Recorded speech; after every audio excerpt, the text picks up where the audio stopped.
Everyone has that one friend. The one who claps for you at every milestone. The one who celebrates your wins louder than you do. The one who knows all your secrets, your dreams, your fears, and uses every single one of them as a weapon when the time is right. Corvin Ashby was that friend, and Marlowe Trent trusted him with everything. That trust cost Marlowe 3 years of his life, one full-ride scholarship, and a future he had bled for since the age of 9. But here is what Corvin Ashby never counted on. Marlowe Trent did not break. He waited. He planned. And when he came back, nobody in that school saw it coming. Not the administration. Not the professors. Not the students who laughed while Marlowe quietly packed up his dorm room. And certainly not Corvin. Stay with us, because the twist at the end of this story will leave you completely speechless. And it already happened. Before we dive deeper, let us know in the comments where you're watching from. We'd love to hear from you. And don't forget to hit that subscribe button so you never miss any of our upcoming videos.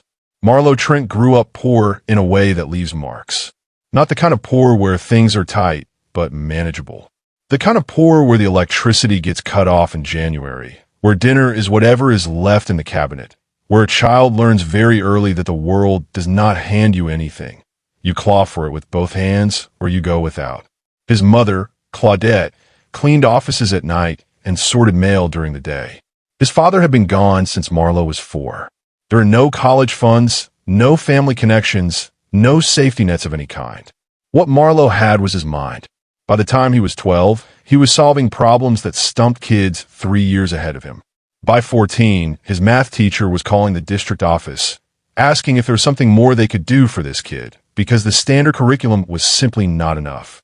By 16, Marlowe had quietly mapped out the exact scholarship he needed, the exact GPA he needed to maintain, and the exact portfolio he needed to build to win it. The Hargrove Wynn Academic Excellence Scholarship. Full tuition, room and board, a stipend, and a direct pipeline to one of 3 prestigious engineering firms that co-funded it. It was, for a kid like Marlowe, not just a scholarship. It was the entire difference between a life of survival and a life of possibility. He had been working toward it for 4 years when he met Corvin Ashby. Corvin came from the other side of everything Marlowe had lived. His family had money, not flashy but solid. 2 parents, a house in the suburbs, a car at 18, and a private tutor for chemistry. He was charming in that easy way that comes from never having to fight for a room's attention. He had a quick smile and a quick laugh and a way of making everyone around him feel chosen. Marlowe met him during sophomore year in the school's advanced engineering program. They were assigned as lab partners for a semester-long design project. Within 3 weeks, they were inseparable. Corvin listened in a way that felt rare. When Marlowe talked about the scholarship, about his mother, about what it meant to him, Corvin never looked bored. He leaned in. He asked questions. He remembered details from conversations weeks earlier and brought them back naturally, as if what Marlowe had said mattered enough to hold on to. What Marlowe did not know, what he could not have known, was that Corvin was storing every single word like ammunition. Corvin had his own scholarship ambitions. His parents were not broke, but the Hargrove Wynn was different. It was prestigious. It was the kind of thing that opened doors his family's modest money could not. And Corvin had looked at his own application, looked at Marlowe's, and understood something with cold clarity. He could not beat Marlowe on merit. Marlowe's grades were higher. Marlowe's project portfolio was stronger. Marlowe's recommendation letters, earned through years of relationship building with teachers who genuinely admired him, were exceptional. On a level playing field, Corvin knew the scholarship would go to Marlowe every single time. So Corvin decided the playing field would not be level. He spent 3 months planning it. 3 months of smiling and eating lunch with Marlowe and helping him refine his scholarship essay while quietly, methodically building a trap around him. What Corvin did next was so calculated, so deliberate, that when it finally came out, even the school administrators could barely believe a 17-year-old had pulled it off. The Hargrove Wynn Scholarship had one iron rule: academic integrity.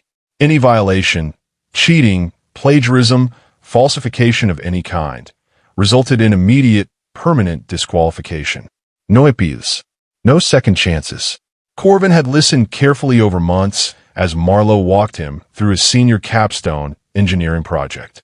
It was original. It was brilliant. It was the crown jewel of Marlowe's portfolio. 3 weeks before the scholarship deadline, Corvin submitted his own capstone project to the committee. It was Marlowe's, not copied clumsily, restructured, renamed, certain sections reworded, diagrams altered just enough to obscure the source.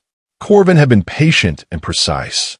He submitted it just days before Marlowe's official submission date. When Marlowe submitted his project, the committee's plagiarism detection flagged it immediately. Marlowe's original work now looked like the copy.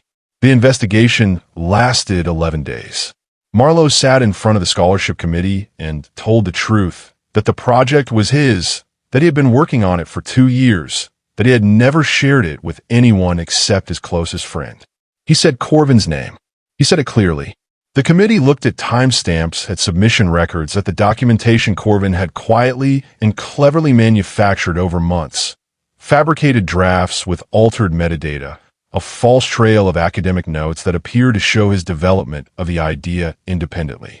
It looked, on paper, like Marlowe was the one who had stolen. He was disqualified. Corvin Ashby was awarded the Hargrove Wynne Scholarship 3 weeks later. Marlowe did not cry in public. He went home to his mother's apartment, sat at the kitchen table where he had done every assignment since 4th grade, and stared at the wall for a long time. Claudette came home from her night shift at 2 in the morning and found him still sitting there. She did not ask questions. She sat down beside him and put her hand over his. That was the night Marlowe Trent decided he was not done. He deferred his enrollment, took on 2 jobs, enrolled in a community college to keep his academic record active, and he began, very quietly, to document everything. What Corvin had not anticipated was this. Marlowe was not just smart. Marlowe was patient, and Marlowe understood something that Corvin, raised in comfort, unacquainted with real consequence, had never been forced to learn. People who cheat always leave traces, not because they are careless, but because they do it more than once. Marlowe had 3 years. He used every one of them. Here is where the story shifts, because what Marlowe uncovered was not just what Corvin did to him. It was what Corvin had done before him, and was continuing to do. Through a connection he built at the community college, a quiet, sharp young woman named Presta, who had transferred from Corvin's university mid-year under unexplained circumstances, Marlowe began to pull threads. Presta had her own story about Corvin, a research paper, an independent study project, intellectual theft, dressed up in manipulation and denied so smoothly she had started to doubt herself. She had left the school quietly, believing nothing could be proven, but she had kept everything. Marlowe found 2 other students, both from different years, both with similar stories, original work that had somehow ended up attributed elsewhere, academic situations that had gone wrong in ways that felt personal and engineered. He built a file, methodical, sourced, cross-referenced. Then he contacted a specific person he had identified 18 months earlier, an investigative journalist who covered educational institutions and had once written a piece on scholarship fraud that had been cited in 3 state-level academic reviews. Her name was Dorian Vex. Marlowe sent her the file. Then he waited. He did not wait long. Dorian took 4 months to independently verify what Marlowe had given her. What she found went even further than his documentation. Corvin Ashby, now finishing his junior year, had leveraged the Hargrove Wynne Scholarship to build a reputation as an academic prodigy. He had been published in 2 student research journals, both pieces containing ideas traceable, with careful analysis, to other students' unpublished work. The story ran on a Tuesday, at 7:43 in the morning. By 7:58, it had been shared over 400 times. By noon, it was sitting at the top of 3 different academic integrity forums, 2 university watchdog pages, and a national higher education news aggregator with 500,000 subscribers. Dorian Vex had not just written an article. She had written a detonation.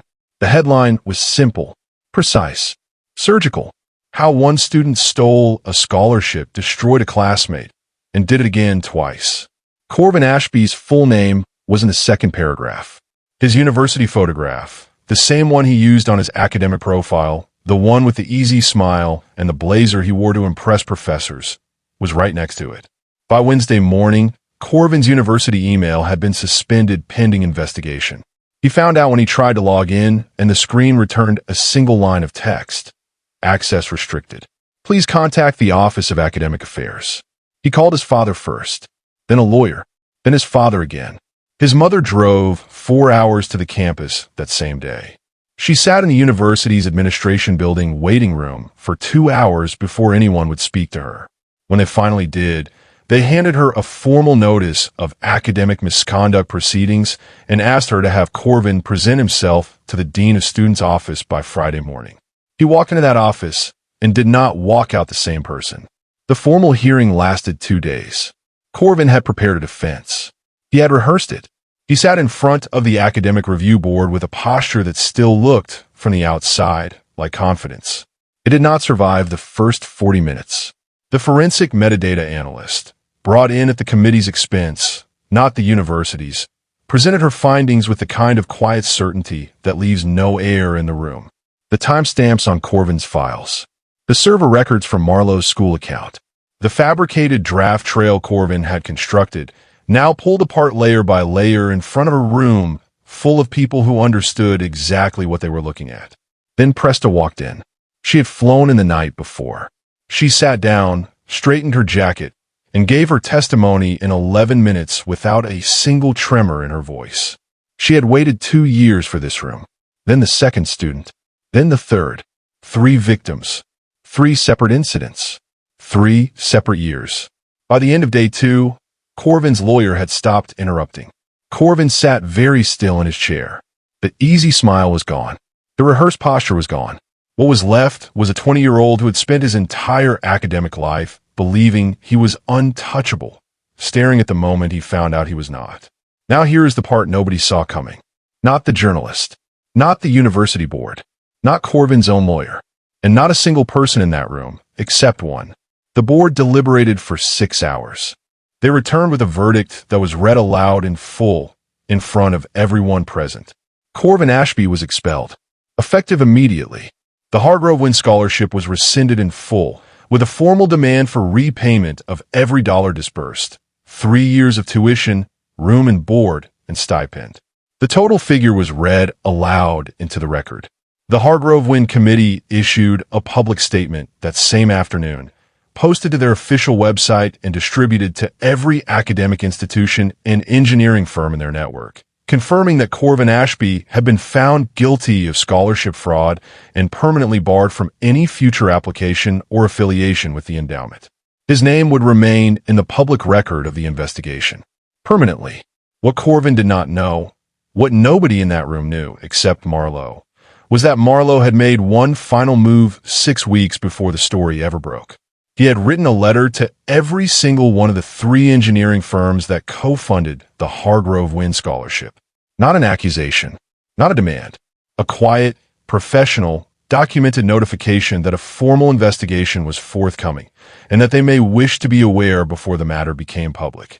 All 3 firms had read it. All 3 had quietly flagged Corvin's name internally. When the story broke, they were not surprised. They were prepared. And within 48 hours of the public verdict, all 3 firms had issued their own internal communications. Corvin Ashby would not be considered for employment, internship, or any professional affiliation. In the industry, he had stolen a scholarship to enter. The door was not just closed. It had been bricked over. The morning after the verdict, Marlowe Trent received a letter. Not a notification, not an email. A formal letter on Hargrove Wynn Committee letterhead, signed by the chair herself.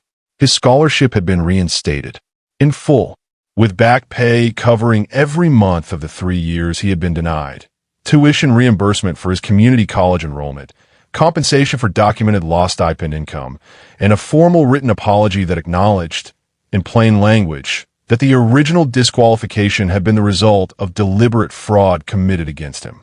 He read it standing at the kitchen counter of his mother's apartment. He read it twice. Then he folded it carefully, set it down, and called Claudette at work. He did not tell her what was in the letter. He just said, "It's done, Mama. It's all done." She asked him what he meant. He said, Everything I told you was going to happen. It happened." She went quiet on the line for a long moment. Then she said, "I never doubted you for a single day." Claudette framed the letter that evening. She hung it on the wall beside the photograph of Marlowe at his community college graduation. In that photograph, he is not smiling the way people smile for cameras. He is smiling the way people smile when they know something nobody else in the room knows yet. He had known for a long time. Corvin Ashby did not go quietly. He attempted to appeal the expulsion twice. Both appeals were denied without deliberation. The evidence was too thorough, the record too complete. He transferred to a smaller institution in another state, hoping distance would buy him a clean start. It did not. The investigation record was public, indexed, and appeared in the first page of search results whenever his name was entered. Admissions officers at 2 programs he applied to later confirmed they had found it immediately. He transferred again. Same result. His parents, who had driven 4 hours to fight for him and hired a lawyer who ultimately had nothing to work with, reportedly stopped speaking to him for nearly a year. The charming boy who had moved through rooms like he owned them, who had smiled at Marlowe over lunch while quietly building a trap around him, spent the next 3 years watching every door he approached close before he could reach it. He never finished his degree, not because he lacked the intelligence, but because when you burn someone's life to the ground and that person rebuilds it brick by brick while you are not watching, they do not just rebuild their own life. They dismantle yours. And Marlowe? Marlowe enrolled that fall, 3 years later than planned, exactly on schedule according to the timeline he had built in his head the night Claudette came home and found him sitting at the kitchen table in the dark. He finished his engineering degree in 3 years instead of 4.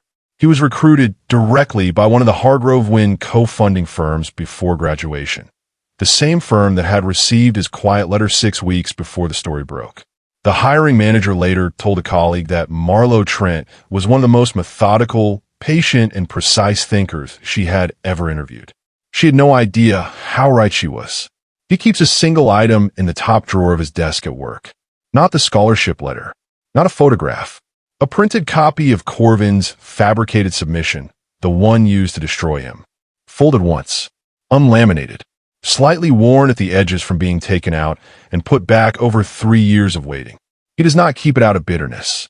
He keeps it because on the days when the work is hard and the climb feels long, he opens that drawer, looks at it for 10 seconds, and remembers exactly what he is capable of surviving. And then he closes the drawer and gets back to work.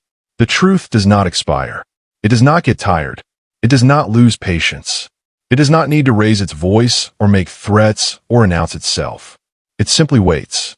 And when the moment is exactly right, when every piece is in place and every door has been bricked over and every appeal has been denied and every transfer has failed, it arrives quietly, completely, with perfect aim.